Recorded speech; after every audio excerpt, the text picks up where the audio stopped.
Hello, everybody, and welcome to another edition for Mind You Lungs and HRN. So, my name is Alex Grichuhin. Just in case you don't know me, I'm Alex Grichuhin. I'm one of the coaches for Mind You Lungs. I'm also a pulmonary rehab specialist, respiratory therapist under the Maryland Board of Physicians as a pulmonary care practitioner. Today's topics that we're going to review is we're going to be doing some respiratory muscle training using a Delta V today. The other topics will be explaining the benefits of the Delta V and respiratory muscle training, as well as May is Asthma Awareness Month, and we're just going to go ahead and break down asthma just so we understand it a little bit more. And our last topic is how does pulmonary rehab reduce the risk of hospitalization for COPD patients, and what are the benefits of regular physical activity for COPD. So if you have any questions or comments, or if you haven't liked or subscribed yet, please like and subscribe on for our YouTube and other social media, like on Facebook. Follow us on Facebook, Instagram, Twitter, as well as YouTube. Any questions or comments, please write in the comment section, and we'll be happy to address them as we go along. So on our first exercise, we're going to be using a Delta V. So if you have a Delta V, go ahead and grab that. Okay, so when it comes to Delta V training, okay, Delta Vs, the Delta V basically stands for change in volumes, because that's the goal of a Delta V, is to change lung volumes, getting the lungs to open up more by working out respiratory muscle training. The screen went blank. There we go. All right, so on a Delta V, you'll have numbers from 0 to 7. 0 is a setting of where it provides zero resistance. So if I have this at a 0, I can breathe in and out fairly easily with pretty much no resistance almost. If I have it at a 1 or a 2 or a 3, the higher the number, the higher the resistance. The lower the number, the lower the resistance. You can also look at the number system as seconds. So if I have this set to a 7, so right now the big arrow, which is the delta sign, the arrow points, or the big triangle points at the number. So right now it's setting at a 7. That means without me attaching to an incentive spirometer, I would have to fill up my lungs to 100% in 7 seconds, and that also works on exhalation. So if I place this in my mouth, past my teeth, I breathe in as fast as I can,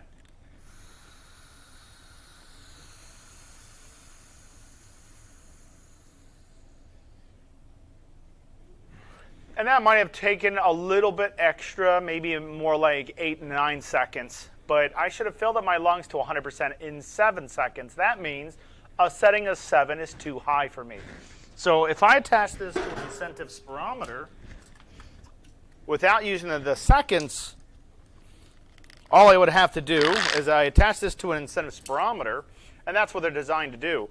I'm going to look at the flow meter system on an incentive spirometer, which is on that right side right here. That's the flow meter. Don't look at the piston numbers. You're going to look at the flow meter. So if I have this setting to a 7, the flow meter ball should be well above the halfway mark, but less than the halfway part of the top arrow. So what I mean by that is the flow meter ball has to go past the halfway mark, but it can't go all the way to the top, basically.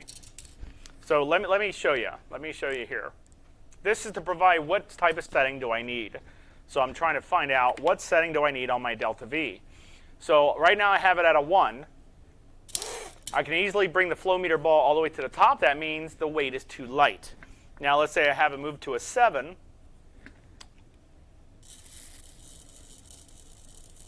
I can't bring that. I can bring this flow meter ball to the halfway mark, but that's still too heavy.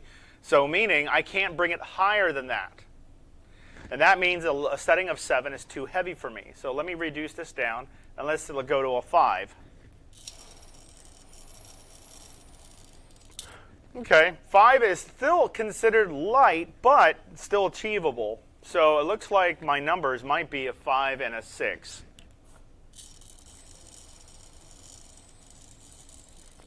So if I can get the flow meter ball to the top arrow, which is above the halfway mark of my of what I need to do, if I can bring the flow meter ball to the top arrow, and if I try to bring up higher, that means the weight setting is too light. So think of it like going into a gym. If I go into a gym and I pick up a heavy weight, I'm not going to lift it super quick because it's heavy, right? So I'm going to take a lot of time to pull that weight up. Okay, that means that weight that I'm using for my biceps might be too heavy. Same thing with respiratory muscle training. You're using muscles, needless to say. So those muscles require, some strength there to open up my lungs further. Each intercostal muscle requires about 1 to 2 pounds of resistance, of muscle. So basically what I'm trying to say is, if your lung muscles can only, let's say, inhale, let's say the muscle I needs to be able to pull 12 pounds or more to open up all my lung muscles, right? To open up my lungs all the way is what I mean. So you have intercostal muscles, the muscles in between the ribs. So if I grab, let's say I grab something like this, which is, I know I'm going off screen here, I apologize. So I have these ribs. These are called intercostal muscles. Then I have a big diaphragm. So the muscles in between the ribs are called intercostal muscles. They move the lungs outways, okay, while the diaphragm pulls it vertical. Okay, so if you open up both at the same time, if you just work out, so let's say this is your lung, let's say, diaphragm will pull, okay, intercostals will pull it sideways. Both at the same time will give you the largest surface area, okay? So these muscles, each of these, need to be able to pull at least like about 1 to 2 pounds of weight. So that means, let's make the math easy, 1 or 2. Let's say 2 pounds, okay? 2, 4, 6, 8, 10, 12, 14, 16, 18, okay? 1 pound would be 1, 2, 3, 4, 5, 6, 7, 8, 9. So a total of 9 pounds. Or if it's, depending on the severity of your lung disease, how much scarring there is, might need to double that number. So I'm just trying to say, if I breathe very shallow, okay, I might be using 1 or 2 intercostal muscles. If I breathe in deeper, I'm utilizing maybe 4 or 5. If I breathe in as deep as I can, pull my chest up, I'm going to use all of these and the diaphragm. Now, of course, diaphragm gets worked out too, but let's look at the anatomy really quick, just some anatomy really fast. This is called the xiphoid process, gladiolus, manubrium, clavicles, goes down to humerus. These are ribs. You have 2 floating ribs, and of course you have 1, 2, 3, 4, 5, 6, 7, 8, 9. And then there's that 10 right here, that part next to that clavicle. Okay? All right, so these muscles work the same way as a bicep. If I curl a weight, and I don't curl all the way up, I'm doing partial repetition. That's the same thing with shallow breathing. If I breathe shallow, the muscles I'm only stimulating aren't down here. If I'm breathing shallow, I might be only stimulating 1 or 2 intercostal muscles. So it's not enough, because let's say I keep that up, I keep partial repetition up, I try to take a deep breath in, won't be able to take the deepest breath, even though what I currently max out on my incentive spirometer, let's say, is only 1,000. But according to the body mass index, we use 65 milliliters per kilogram of ideal body weight. So that means if this person, let's say, is 6 foot tall, okay, their ideal body weight should be around 180 pounds. Divide that into by 2.2 to put it into kilograms, and that's going to give me 81.8. Multiply that by 65. I know that's a lot of numbers. I apologize, but that's why it's a science. It's not just therapy is not just an art; it's also a science. That's why we go to school for years and years and years and years and years. Okay, the medical degree is what I'm talking about. So we have to work all these intercostal muscles out. If we use our delta V, and let's say we're only providing partial reps like this, all that's going to get strong is what you currently have strengthened up. What you want to do is breathe in deeper to stimulate all of them. Okay? Don't just stimulate the tops, because that's the same thing as partial reps, right? Breathe in as deep, pull your chest up, okay? The timing we're going to use is 4 to 8 seconds. So that means, let's say we're going to set this to a 5. If you remember, you justify your resistance with your incentive spirometer. This is confusing. There's nothing wrong with asking us to help you with that. So just by calling us up and saying, hey, I need some help on my delta V. Okay, nothing wrong with doing something like that. So right now I have this set to a 5. Okay, so I place this in my mouth, past my teeth. Okay, now when I breathe in, it should take me 5 seconds. All right, but I'm going to try to go 4 to 8 seconds on inhale and on exhale. So what I mean by that, I place this in my mouth, I breathe in 1,000, 2, 3, 4, 5, 6, 7, 8. Then exhale 1, 2, 3, 4, and 4 seconds. You have 4 seconds to get rid of all the air out from your lungs. Okay, so you got to breathe out fast. All right, and you have about 5 to 8 seconds to inhale to the deepest part through this resistance. Okay, using a delta V. So let's go ahead and get started. Everyone sit up nice and straight. Place the delta V in your mouth. Now I'm going to take it out of my mouth because I can't talk with this in my mouth. So I'm not going to keep this in my mouth because it's going to be hard to understand me, as you kind of heard. So go ahead and place it in your mouth. Okay, keep it in your mouth and just let go of it. All right. Now, if you have it attached to an incentive spirometer, that's great. Okay, so I don't have this attached to my incentive spirometer. It's just because I'm going to do what we call freestyle. So I'm going to breathe in.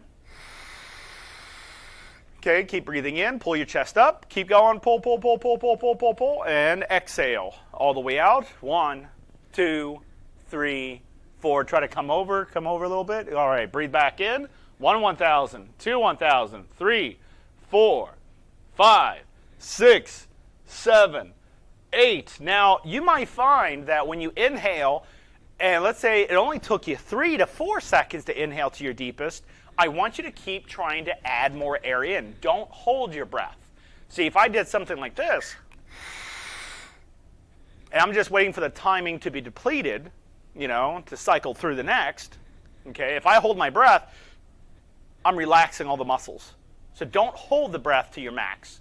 Try to keep adding air in. Your goal is to add more air to change your volumes. You're strengthening up intercostal muscles, okay? So go ahead and place it in your mouth. Just make sure you're not holding your breath, right? Okay, place it in your mouth and breathe in. 1,000, 2, 1. Keep it in your mouth. Let go of it. All the way up, chest up, chest up, chest up, and exhale. 1, 2, 3, 4. All right, now we go back to inhale. 1, 2, 3, 4, 5, 6, 7, 8, and exhale. 1,000, 2, 3, 4. Inhale. 1,000, 2, 3, 4, 5, 6. Exhale. 1,000, 2, 1,000, 3, 1,000, 4. Inhale. 1, 2, 3, 4, 5, 6. Exhale. All the way out, all the way out, all the way out, all the way out, all the way out. Very good. Now we're going to do side and side. Okay, side and side is very simple. All you're going to do is when you inhale, you're going to turn to your right or your left. Okay? Don't turn first and then inhale. I want you to inhale, and basically you're going to put your elbow, this is on this table. You're going to put your elbow on your inner thigh. When you inhale, okay, that's your pivot point. Don't lift your elbow off your thigh. Okay, so when I inhale, I have no choice but to move right if I'm using my right arm. Okay, because that's your pivoting axis. That's where you pivot from. Okay, so when I inhale, exhale, because what's going to happen is this diaphragm over here is going to expand. If I keep my elbow in my inner pocket on my thigh, it's going to pivot to the left because that's where it's stopping at, because the diaphragm is going to try to expand. So you're actually inflating one lung at a time in a sense. So I inhale, 1,000, 2, 3. Keep this in your mouth. 4. Exhale. 1, 2, 3, 4. Inhale. 1, 2, 3, 4. You should feel a large stretch on that opposite side you're stretching from. Meaning if I'm turning to my right, I should feel stretch on my left. If I'm turning on my left, I should feel stretch on the right. Okay? Keep inhaling. 1,000, 2, 3, 4. Exhale. 1, 2, 3, 4. Inhale. 1,000. 2, 3, 4. Exhale. 1, 2, 3, 4. Now switch. 1, 2, 3, 4. Exhale. 1, 2, 3, 4. Inhale. 1,000. 2, 1,000. 3, 1,000. 4. Exhale. 1, 2, 3, 4. Inhale. 1, 2, 3, 4. Exhale. 1, 2, 3, 4. Inhale. 1, 2, 3, 4. Exhale. 1, 2, 3, and 4. You noticed when I'm sitting up inhaling, it's about a count of 8 seconds. It all depends on where you're at, but about 8 seconds. Okay, when I'm doing side to side, it's half of that. Okay, because both lungs, you have 2 lungs, right? You have 2 lung lobes. Technically, you have a little bit more than that, but it's all right. For those that don't know, you have 3 on one side, 2 lungs on the other. Did you know that? Remember, the question was how many lungs, how many lobes you have. You have 2 lung lobes, but you have different segments. In the lung, you have this thing. You see that line right there? It's called a fissure. That can separate my bottom left to my right side. And on the other lung, I have 3 sides. 1, 2, 3. Add them all up, that's a total of 5. Okay? 2 lung lobes, right? So you have 2 lungs, sure. But you have more than that than you think. Because if you separate them, okay, they actually work independently. If you separate them, you can actually do like, let's say, a partial lobectomy. Take one whole lung out. This side of the side will triple in size, but it'll just be used independently if this was taken out. And when we do a lobectomy, that happens, of course, because that's normal physics. Put these down here. Now, when you're doing respiratory muscle training, remember I was saying when you're sitting up straight, it's about 8 seconds. When you're doing side and side, it's only 4 seconds on an inhale, okay? And of course, you exhale through it too. But just make sure that you're inhaling and exhaling through a delta V. Now, when you're using a respiratory muscle trainer like a delta V, as we use this specifically for our pulmonary rehab patients, and as a lot of people know, our pulmonary rehab is top-notch.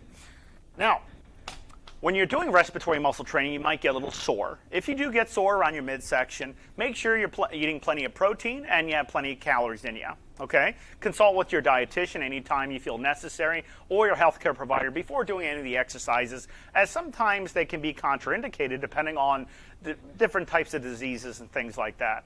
Specifically like pneumothorax, so if you have tension pneumothorax, which is a really bad one, or if you have something else where the lung was, let's say we had a lobectomy, it took a partial lung out, your doctor took a partial lung out.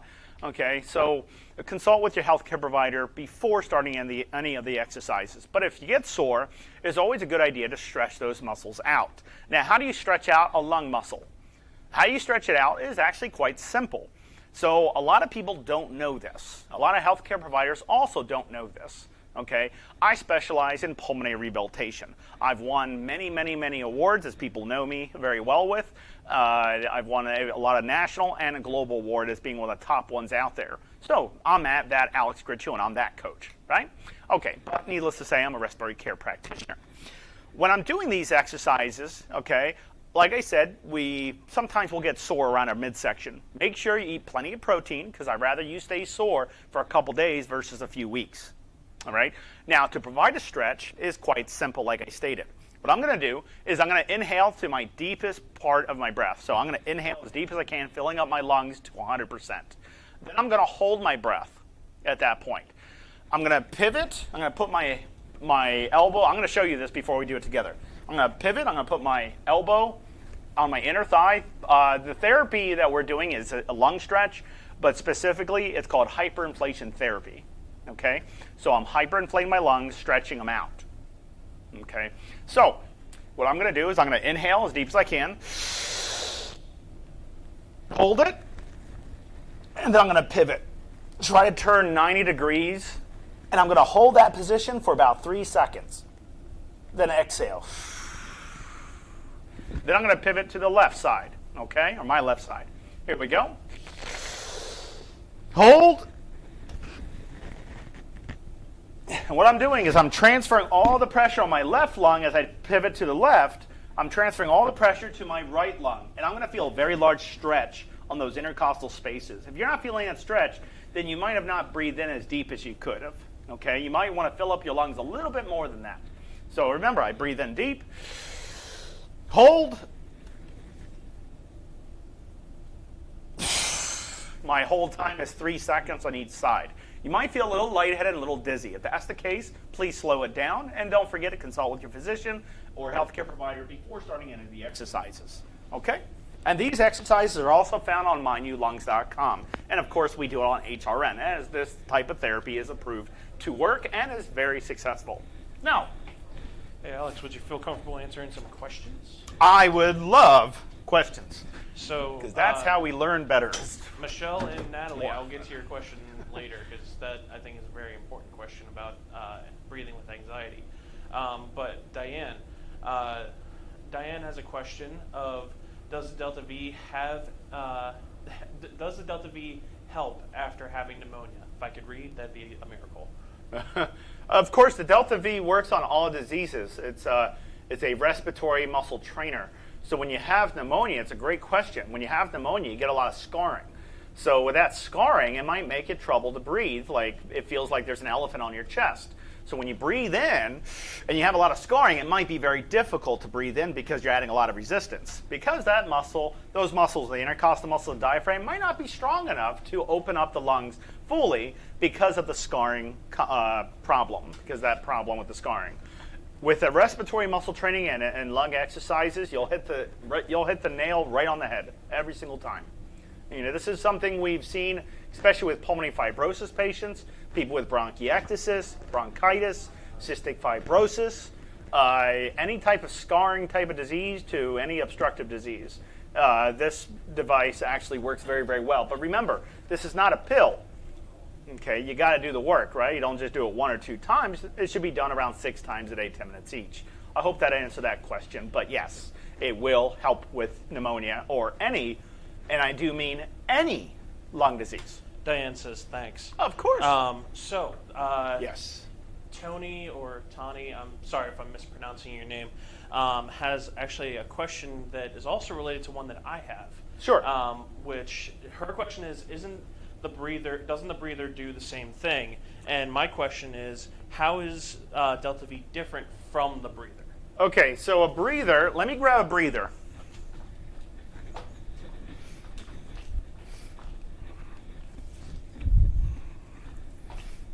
So this is a breather, very common, not putting it down. Does it do the same thing? Yes, but where's the flow measurement? How do I manage my flow rate?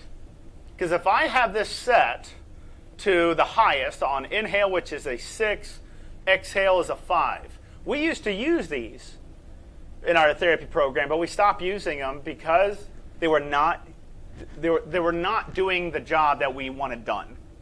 Okay? What I mean by that is if I have this at the highest setting possible, okay, and I put my mouth in it, okay, I'll put my lips over the mouthpiece, I breathe in, I can easily do it. But how about if I try to breathe in faster than that? It's tougher. Okay, so what is managing your flow rate? Because to determine a weight through resistance, it has to be a certain flow. It's not a weight because this doesn't weigh a lot. It's provided by resistance. The smaller the diameter, the higher the resistance. But at what speed? So how can you add this to an incentive spirometer? Use the flow meter on the incentive spirometer. You can't. How can a clinician oversee and see if you're using it correctly? You can't. How do you know if you're improving? You can't, because there's nothing visual besides maybe a placebo effect. There's nothing visual going on. And I talked to PN Medical about this device because I wanted them to add a flow meter to it. We can use a niphometer. Niphometer is NIF. It's an NIF, so it measures the centimeters of water of pressure. So if I breathe in slow through the highest setting, I can do it. If I breathe in slow through a 7, I can still do it on a delta V too. But if I add this to an incentive spirometer at a 7, and this is at a 7, okay? And I'm really trying here. I can only bring that flow meter ball up to the middle. I can't bring it up to the top arrow right here. That means the resistance is too heavy at that certain speed of inhale. How can you do it with this? You can't. That's why we don't use this. I want my patients, the reason why we're so successful is not because we guessed. We test and test and study and study and study and test and test and study. Okay? I think making that distinction that it's about the measuring the flow rate. It's the measuring the flow rate is the most critical part. I mean, if you breathe in too slow through a high resistance, it might be equivalent to 1 pound when you need 12 pounds because you're not breathing in fast enough. The only way you can determine that is with a delta V, not with a breather. The delta Vs are much less expensive. They work very well. They can be attached to an incentive spirometer. You can also attach them to other apparatuses too, like a nebulizer and other devices too. So that's the way they were designed. Breathers, you can't do that. That's why we don't use breathers anymore.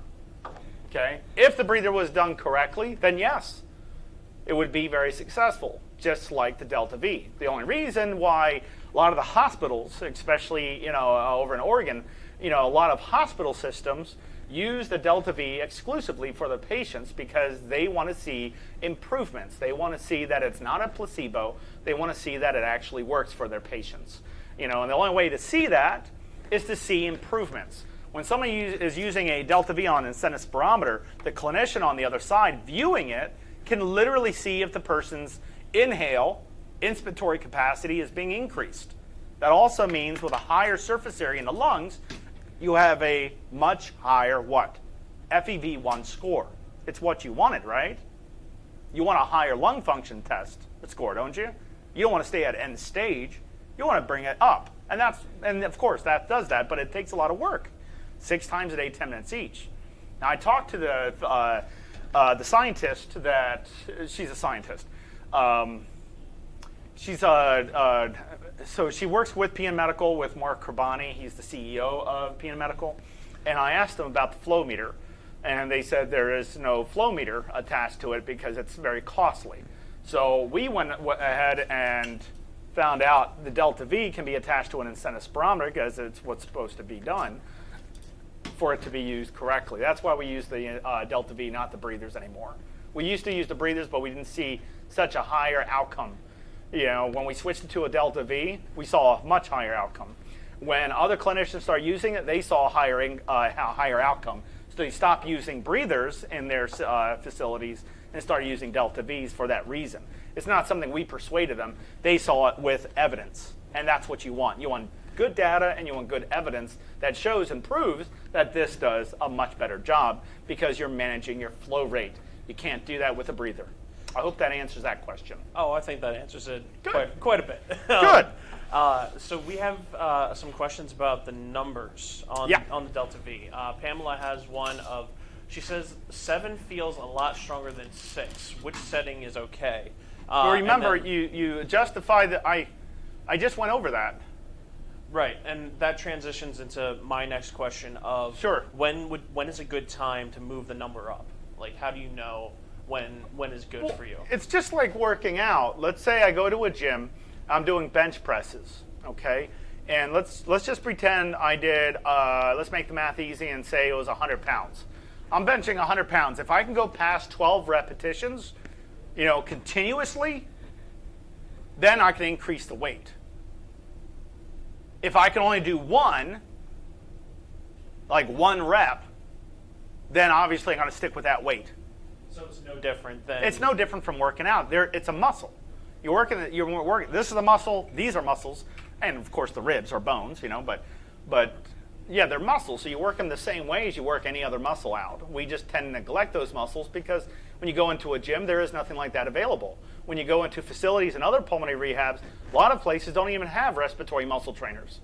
They just work you out on a treadmill or elliptical or a bike. That's why we incorporate pulmonary. When we incorporate, the reason why we're so successful is because we incorporate respiratory muscle training. Because when people go and work out, a lot of people are not even able to walk 5-10 feet. How could you successfully walk on a treadmill, if you can't breathe? So we work on the breathing part in our respiratory with pulmonary rehab before we get into other exercises. That's why when people come in for our pulmonary rehab, or they do the online version of our pulmonary rehab, like through My New Lungs, we work their lungs out first, okay, so they can breathe better during their exercises. Because if we just jump somebody onto a bike and that person can't breathe very well, they get short of breath very quickly, then what's the point? They'll be discouraged every time they jump on a bike. That's why we do it this way. I think that's a great distinction. Like, that's a great mindset to have, is that your lungs are a muscle. You have to exercise your muscle. Well, your lungs are not a muscle. The muscles in between the ribs are the intercostal muscles. The lungs itself don't necessarily have muscles you can control, and they're not. I mean, they're muscles technically, but you have lung parenchyma. And then what's wrapping around the bronchioles are these little muscles that actually get stimulated by a different type of hormone than you can control. So you can't control those muscles in a sense. Like those muscles in there. You can control the ones in the ribs and the diaphragm, because I can tell myself to breathe in and I can tell myself to breathe out, providing that action. Thank you for clarifying that. Of course. So another common question that we have is, how do you clean the Delta V? Delta V is a very good question. Delta Vs are very easily cleaned. You can use a dishwasher to sanitize it. You would actually put it into let's say a small basin. It could be a cup, but let's say a small basin. You put it into a small basin. I know I'm just showing you with this. Just pretend it's a small little basin, like a Tupperware, a piece of bowl Tupperware thing. Anyways, I would put this into a basin. I would fill up the basin with 1 part vinegar, 2 parts warm water. I'll mix it up, put the Delta V in there. I'm going to leave it in there for about 20 minutes, and then I'm going to take it out to let it air dry. Make sure it's 20 minutes. If you leave it in there, that's called acetic acid. When you leave, the white vinegar is called acetic acid, for those that do not know. So I dilute it with 2 parts water. So 1 part vinegar, 2 parts water. Right? Okay. So I mix it up. I put this in there. I leave it in there for 20 minutes to sanitize and disinfect this device. If there's debris on it, putting into water and a solution probably won't do it. I might have to wash it with warm soapy water first to take any debris that might be on the mouthpiece itself. Okay? So if you find that it might be dirty or dusty or something, just wash it with warm soapy water first, and then rinse it off, and then put it in the basin with a solution, okay, with the solvent and which makes the solution. The solvent is the acetic acid or simple white vinegar. And you just leave it in there for 20 minutes and then take it out, put it on a dry paper towel, just let it air dry, and then you've successfully killed every active protein on this device, just in case. Okay, and that's how you properly clean it. Can you boil them? Of course you can boil them. They're made of polyvinyl chloride. The temperatures just can't go above a certain amount, but boiling temperatures are just fine. It won't denature it. Great. Last question about the Delta V that we haven't covered. If anybody has any other questions about Delta V, please feel free to ask them in the comments section below, and we'll answer them. So, does the Delta V help to remove mucus? Yes, it does help remove mucus. Just the simple action, even without a Delta V, me breathing in deep, the cilia inside, there's this little hair follicles that are inside your airways. When you breathe, they move it up. Okay, when you smoke a cigarette, they get paralyzed. That's why when people stop smoking, they get a lot of congestion, because now the cilia is unparalyzed and it's trying to move that stuff up. That congestion inside your lungs. So that is quite common, as that's what happens. But yes, just by breathing in deep can help remove congestion naturally. So using this, can this help remove congestion? Of course, because you're breathing in deep. All right. Glenda asks, how many times a day? Glenda asks, how many times a day should we do the delta V, and for what length of time? Again, it's 6 times a day, 10 minutes each, as I discussed earlier. It was 6 times a day, 10 minutes each. So you want to do it 6 times a day, 10 minutes each. But you don't have to devote a whole entire hour in one sitting. So you can do 10 minutes in the morning, 10 minutes in the evening, 10 minutes in the afternoon, until your volumes are up to at least half of your maximum lung volumes. What I mean by that is, let's say you're 5'5", or let's say you're 6 foot tall. You know, you have to do the calculation in order to determine what's your maximum lung volume. And that's the 65 milliliters per kilogram of ideal body weight. Okay, mine, because I'm 6 foot tall, is 5,330. Let's make the math easy and say 5,000. What's half of 5,000? 2,500. If I can breathe past 2,500 or get to 2,500 or more, if not, try to hit my max, I'm good. If I'm less than that, then I need to keep working on respiratory muscle training 6 times a day, 10 minutes each, until my lung volumes are at least past the halfway mark. So let me test this out. I'm going to breathe out first to empty my lungs out.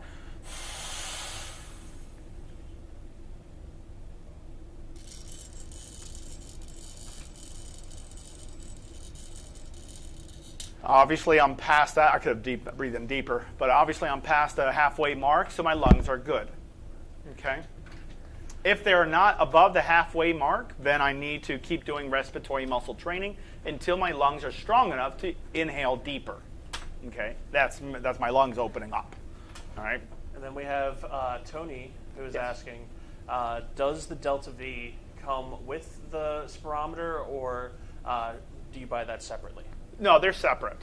They're separate. Some people just use a delta V, but using it within, some people have their own incentive spirometer. You just attach it to the mouthpiece. You just have to take the original mouthpiece off, and they're designed to actually get pushed into a 22 inner diameter millimeter tube, like this corrugated tubing. The tubing is 22 millimeters. But no, the incentive spirometer obviously is separate. But like I said, a lot of people have their own incentive spirometer that they got from the doctor's office or the hospital. So Glenda has a question, well, more of a statement really. She says she can get a higher spirometer rating with the delta V at a 5 than at 0. I'm not sure. Yeah, I know exactly what's happening there. Okay. Okay. So, and who's that? Glenda. Glenda. So, Glenda, what you're doing is you're providing a limiter in with the use of a delta V at a setting of a 5. What I mean by that is, if I have this at a 0, I know what you're doing is, if I have this at a 0 and I try to breathe in really fast, I can only get up to less than 2,000, maybe 1,750. If I increase resistance, it prevents me from breathing in fast because of the resistance. So if I have this set to a 5, and I try to breathe in very fast, it's not going to allow me to. Why? Because of the resistance. You see, you can't breathe in deep with a fast breath. You try to breathe in fast, you won't get very high, because that's not how. Just look at it's simple physics, guys. The top part of your lungs are smaller. The bottom part of your lungs are larger. This is not a size of a lung. Lungs are this size. This is like a 4-year-old's lung, maybe a 5-year-old lung. You know, somebody that's 5 years old, if it was that size. Your lungs are from top to the bottom rib. That's how large they are. They're very big. Okay? But the top part of your lungs are the apex. They don't take a lot of weight to pull open because they're smaller. The bottom ones are larger. The basal areas of your lungs are larger. So what am I trying to say? Well, just look at the physics behind it. If I breathe in fast, which part of my lungs open up first? Top. I can't even inhale deep enough yet, or my muscles aren't strong enough yet, or I breathe in too fast. That didn't allow enough time to inflate the bottom part of the lungs because they're more fibrotic, not necessarily fibrotic, but they have a lot of more tissue in there, parenchyma. Lung parenchyma is made out of a tissue called elasticin. That's what a lung parenchyma is made out of, tissue called elasticin. Okay? It makes it very, very elastic, just like the reason why I was demonstrating a therapy band. Okay? You inhale, the muscles kind of relax when you kind of relax on your exhale, not force an exhale. It just your body relies on the elasticity of your lungs. So what I'm trying to say is, when you add this to a 5 and you try to breathe in fast, you're going to get a higher number because it's giving more time to the bottom areas and you're going to get a larger lung volume. If I keep this, let's say I have this at a 0, but I keep the flow meter, because I think what you're doing is you're just looking at the numbers. You're not keeping track of your flow meter. Because I see that all the time. You're always looking at your numbers. Okay? Not saying that's incorrect, but you need to manage your flow rate. Because if I breathe in fast and keep the flow meter all the way to the top, that's incorrect. All you're going to do is open the top part of your lungs. If I keep it within the proper parameters,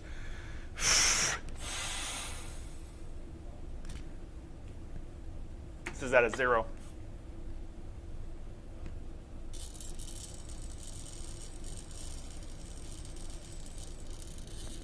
I get a higher volume if I go slower. That gives enough time to open up the bottom part of your lungs. Okay, it's called flight or flight response, but the way the physics works with the lungs, you understand physics a little bit. If the top is smaller, the bottoms are larger, and you add volume, like air, the top part is going to open up first because there's less tissue there. The bottom areas are going to open up last. Lungs don't never open up like this. They open up top first, middle second, bottom last.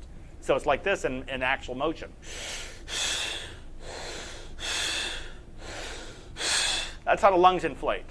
So you breathe in fast, and why is your body designed to do that? Why is your lungs made this way?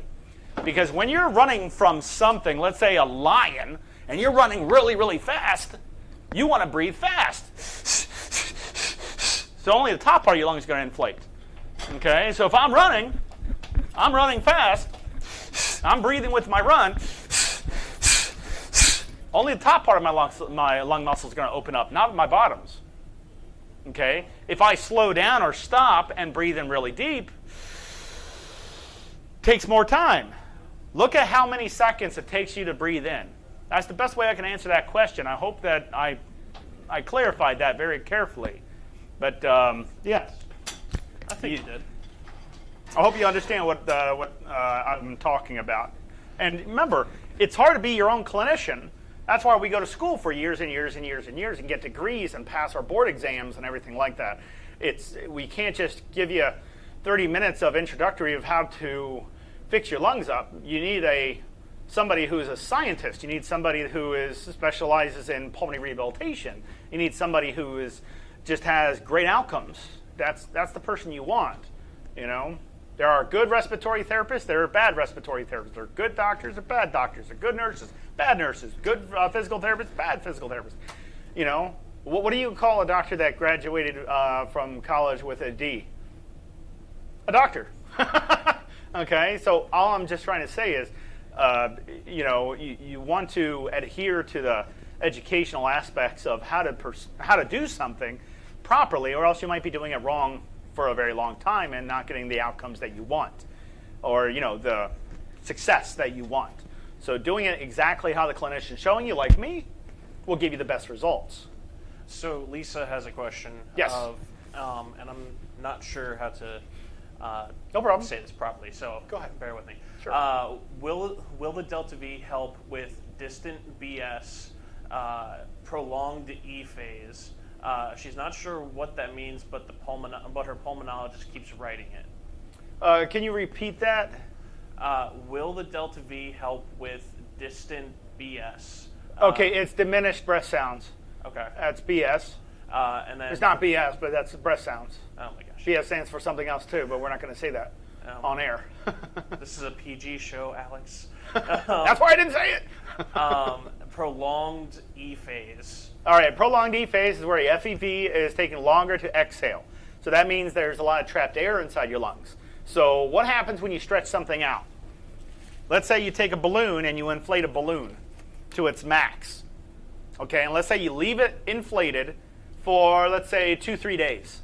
You deflate the balloon and it never returns back to its original shape. It's a little loose, a little wrinkly a little bit. You ever done that? Ever seen that when you popped a balloon that's been inflated for some time?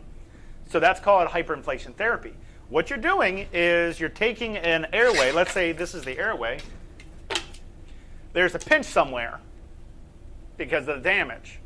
When you stretch them out, that pinch is going to be more separated apart. What I'm trying to say is that, yes, of course it'll increase your FEVs, force expiratory volumes, and improve your lungs. That's what this was designed to do, and that's what it's been doing. So, yes, absolutely, they will do that. Absolutely. Thank you. I had no idea what those letters meant. No problem at all. And then Tony's asking, where do you order the Delta V? And you can order it from https://thehomerehabnetwork.com/shop. Or you can just go to something as simple as go to deltav.rehab. And that's our website where you can purchase it.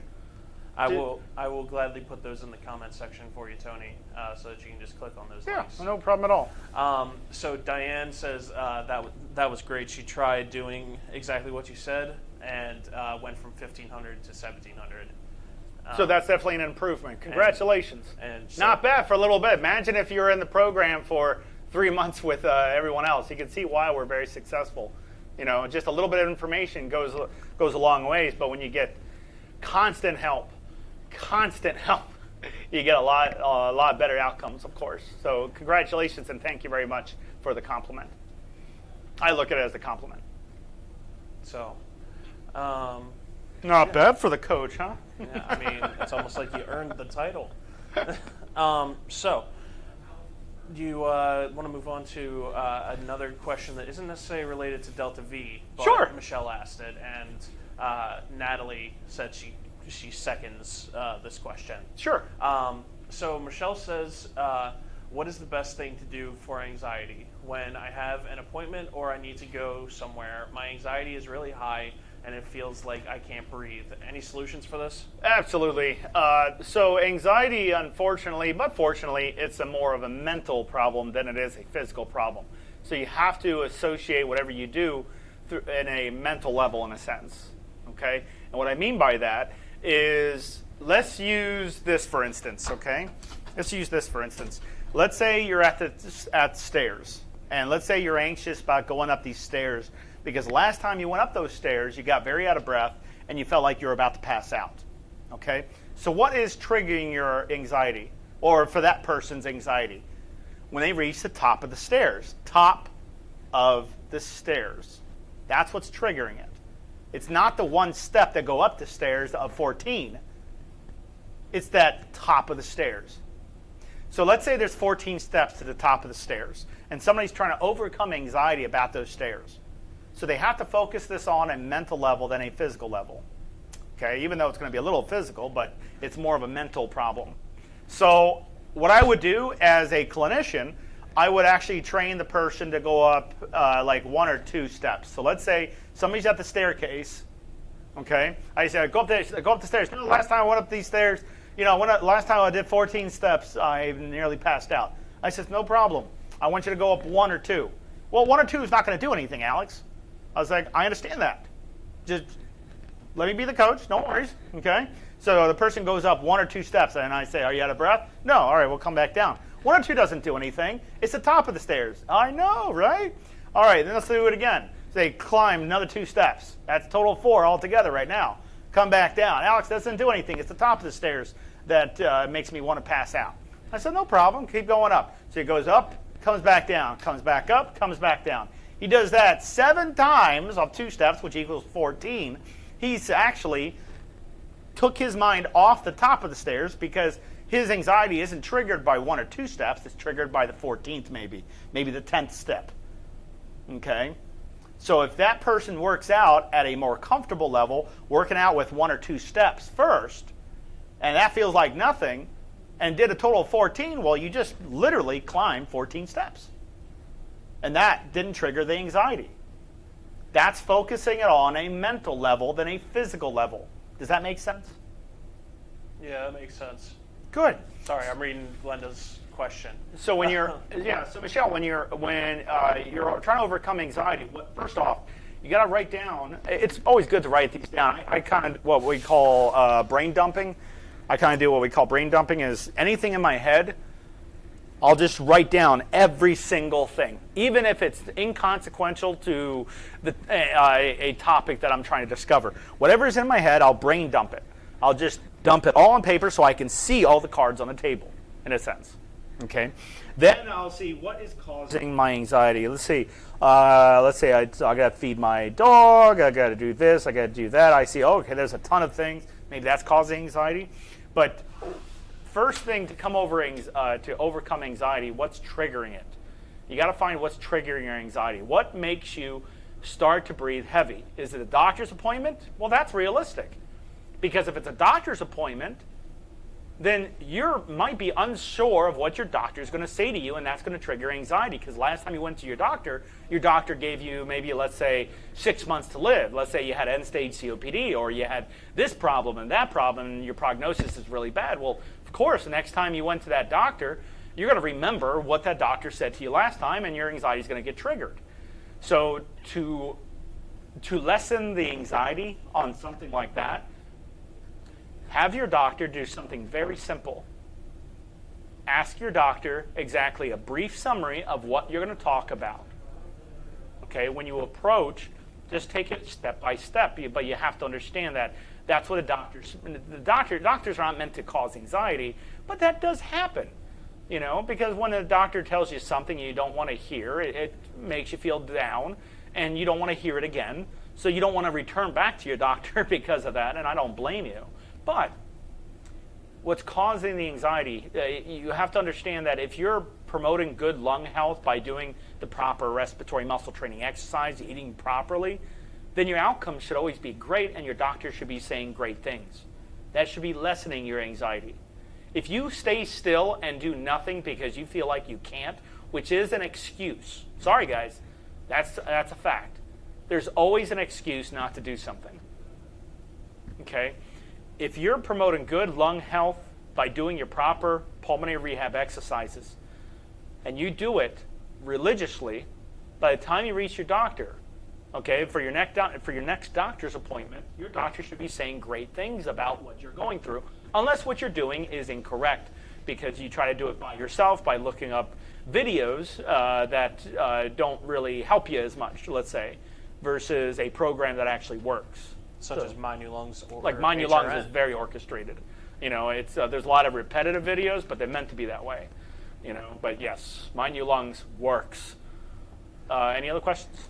So Michelle says she thinks a lot of it is just going somewhere and not being able to breathe. Yeah, so that's what I mean. Like even with the stairs, if it's going outside, not being able to breathe, then you must concentrate on the problem, right? To equal the solution. So you have a problem going outside.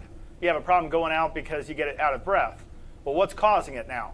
The walking maybe, right? The traveling, the walking. So then you focus on that. You can only walk 5 feet. You can only walk 10 feet. You can only walk 1 or 2 minutes before you have to sit down and rest. Then your focus needs to be muscle and muscle training, not just respiratory muscle training. Leg exercise, leg strengthening. Okay, walking, tolerate endurance better, and that will focus on the problem. And then you have to kind of test drive your lungs to see what they can do now. It does take a little time, but that's how you solve that problem. Michelle says she subscribed to My New Lungs, and that's great, Michelle. Perfect. So Glenda has an interesting question. Sure. So she says that she does 20 minutes a day on the treadmill, making sure that she can say 4 words without taking a break. Okay. And she says that she's gone from only 1,000 on spirometer to 1,260 with the Delta V. Okay. Her question is, why, when it's something as simple as mopping the floor. Why does that make her feel out of breath, but doing all of the other like exercise doesn't? So there's something called habit forming. Let's say you're very used to mopping. Okay, let's just pretend like I'm used to mopping because I do that at my house and I do that at the at my office sometimes. But when do you tell yourself how to breathe during mopping? You probably don't. You probably focus on the exercise, and your habit is focusing on what you have to clean up, getting that clean, right? So when are you incorporating the breathing with it? How many times are you breathing? I mean, how deep are you breathing? Are you breathing in deep enough? Are you even focusing on the breathing? Because let's say you're working on a treadmill, okay? When are you focusing on your lungs? Treadmill won't do it. When are you focusing on your lungs? You're not. You go into a physical therapy for a pulmonary rehab, they'll work your legs out. You go to occupational, they'll work your upper trunk out. But when are they working out respiratory muscles? They're not. So, I get this all the time. He's like, Alex, I work on a treadmill 30 minutes a day and I still can't go up hills. Have you added hills? Have you added resistance to your treadmill? Like inclines and stuff like that? No, because I can't. That's the reason. You're only tolerating 1 or 2 miles an hour, going slow on a treadmill, but you're not trying to add hills to it, so your body's not going to tolerate that because your endurance is not there. So you have to add hills to it, add resistance. But also, if your lung muscles and your lung volumes is shot, and 1250, honestly, is like almost the bare minimum. It's not even bare minimum, actually. It's not even up there yet. You might be out of breath just because your lungs aren't opening up all the way. You're not getting enough oxygen in. You're not getting rid of enough CO2 out. Out of breath isn't caused by oxygen, caused by CO2. That's very common, but a lot of people feel that, it's the oxygen. I feel hungry for air because I don't have enough oxygen. That's not the case. It's CO2. You have to breathe in oxygen, you get rid of CO2. When somebody's out of breath, okay, your heart rate's higher, lactic acid is building up, CO2 is being produced. Out of breath is always caused by CO2, not oxygen. Okay? A lot of people that think that it's oxygen. Oh, my oxygen is low. If my oxygen is down to 80%, I shouldn't be out of breath at all. I was like, nope, that's not the case ever. That's never the case. Michelle says thank you so much for all the help. Yeah, guys, take a look at athletes. Take a look at athletes. They're out of breath and their oxygen is 96%, heart rate's 140, and they're very out of breath because the CO2, not the oxygen. Oxygen isn't what governs out of breath. That is written in every single medical journal that clinicians use to help adhere to for their patients. So oxygen isn't the culprit that causes out of breath. It's the CO2. Then when somebody says, well, Alex, how come? And it's not like I'm making this stuff up. This is general education. This is like 101 stuff. I didn't make any of this up. These are facts. Air is not just oxygen. It's nitrogen, helium, xenon gas, CO2, and oxygen. Majority of the gases you breathe in right now is nitrogen. It's not oxygen in the air. Let's say there was no other gases. There's no nitrogen. There's no atmospheric pressures like that, and you're just breathing pure oxygen. You would die. Our lungs would explode. Yeah, your lungs would collapse. Your lungs will collapse. Yeah, they wouldn't explode. They'll collapse because there's no pressure. Okay, but you get somebody asking me, well, Alex, how come I get out of breath when my oxygen goes down to 80? Because you're breathing like a chickmunk. You're only pulling in a little bit of oxygen, which is going to cause your oxygen levels to go down quite rapidly on your exercise, and you're only exhaling a little bit of CO2. Because you can't breathe in a gallon and try to get rid of 5 gallons of CO2. So your inhale determines your exhale volume. If you inhale a gallon, then you should be exhaling a gallon. If you inhale a teaspoon of air, then you should be only exhaling a teaspoon of air, of CO2. Okay? So the reason why somebody would be out of breath with low oxygen is not because of the oxygen, it's because they're only pulling in a little bit of oxygen, but they're only exhaling a little bit of CO2. So what I'm trying to say is you have to breathe deeper. You can't go back to that shallow breathing that's causing all these problems in the first place. These are things that are written in the not even Maryland Board of Physicians, just the central physicians practice and pulmonary rehab, and then the American Association of Respiratory Care of Pulmonary Rehabilitation, the AACVPR, American Chest Physician Guidelines, the American Association of Respiratory Care. These are guidelines that I didn't make up. These are things that are fact. So whether you like it or not, oxygen is never going to be the culprit that causes out of breath. It's always going to be the CO2. That's something you just have to get straight with your head. Don't mean that in a condescending way either. I just want you to be very clear in understanding that it's CO2 that causes out of breath, not the oxygen. So we're almost wrapping up. Yeah, I think we have time for one more, and sure, we'll go from there. So Natalie says that her anxiety happens when she's out and about at like the store, for example, and was just curious if you had any advice on that one, or on anxiety related to being out and about, not necessarily about the doctor. All right. So you're out and about. Let's say, give me a situation. So she goes to the store and... Okay, so she goes to the store. So is she doing weightlifting when going grocery shopping? Yes. You are doing weightlifting. Why? Because you're lifting up milk. You're lifting products off of the shelf. You're pushing a cart that's getting heavier as you load more stuff up. Okay. When are you concentrating on your breathing? You might not be as much. You might be focused on what you need to get to try to hurry up and get back home. That might be the case, right? Is there a chance that it might be higher of a percentage of that being a fact by more than 20%? I would think so, right? Because if your anxiety is triggered when you go out shopping, let's say in this case it's grocery shopping, I'm pretty sure you're not focusing on your breathing. You're focusing on trying to hurry up, get everything in, to go back home where you know is more safe. So because you got to focus on your breathing. Got to focus on the breathing, but also how to breathe with pushing a cart. So let's say I have a cart. I'm pushing a cart. Okay, so I'm pushing my cart. How do I breathe with pushing a cart? One-on-ones. One step inhale. How deep do I fill up my lungs? Anybody? Halfway. Don't forget that. One step inhale. One step exhale. Don't bring in a teaspoon of air. Bring in, you're a human being. You're not a small animal. You got to breathe like a human being. Lungs can stretch the square root of a tennis ball course, and that's a fact. So if you ever go on Jeopardy, you'll get that right. So one step inhale. Halfway, you should be feeling your chest rise. Okay? So look, if I breathe like this, I'm breathing. Do you see my chest rising? No. If I breathe in a little bit deeper, I can feel the sensation of me breathing in deeper, feeling my chest rise. That's showing at least I'm breathing in halfway. So one step in, one step ex. One step inhale, one step exhale. Can I hyperventilate like this? If I stand still, not moving, yes. But if I'm moving with the exercise, in this case walking and pushing a cart, then I don't have to worry about hyperventilation that much.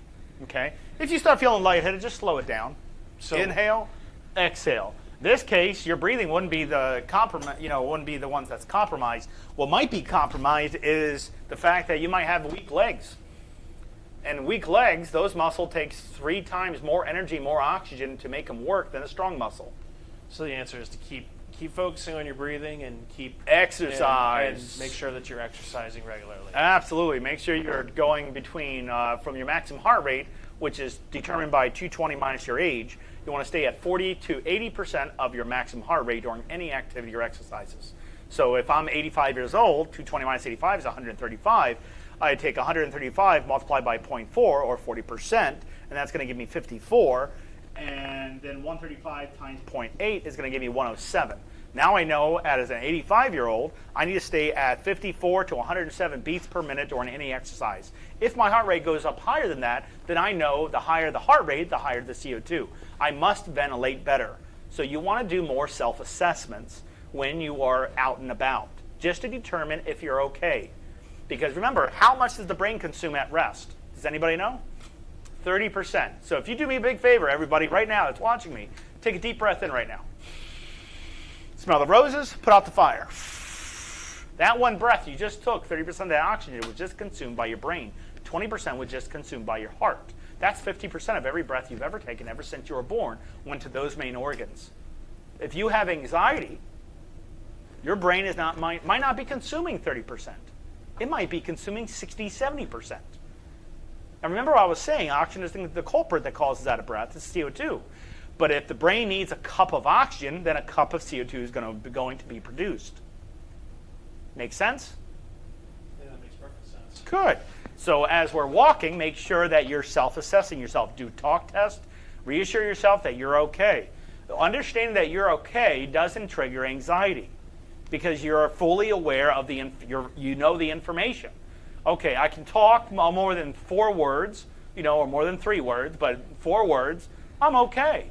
I can talk, I can walk, all right? My anxiety is getting better because I'm focusing on myself, making sure I'm in an okay situation still.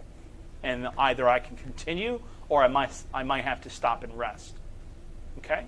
But remember, strengthen up those legs if that's the case. Well, that's all we have time for today, Alex. All right, that was good information. That was really good. So, do you have any final thoughts before we sign off?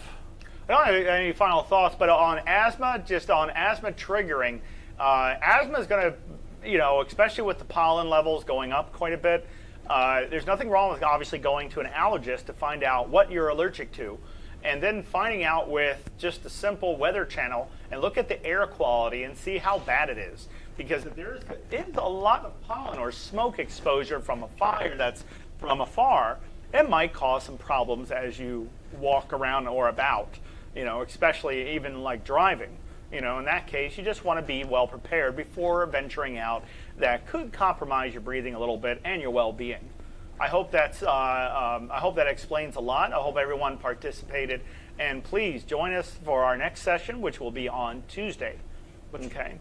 Thursday. I don't think you're Thursday. That's right, because I'll be in that's one thing I want to add. I'll be at the American Thoracic Society convention in Washington D.C. from Sunday till Wednesday. So if you're ever in Washington D.C. around that time period, I believe we're in booth 1824, and you just have to come by and you'll see me and Dr. Shaw there as we are. We have to show and tell our things to all the other clinicians and other people down over there so they can understand the program and what it does for people and their patients. Make sure that you come by and say hi. Yeah.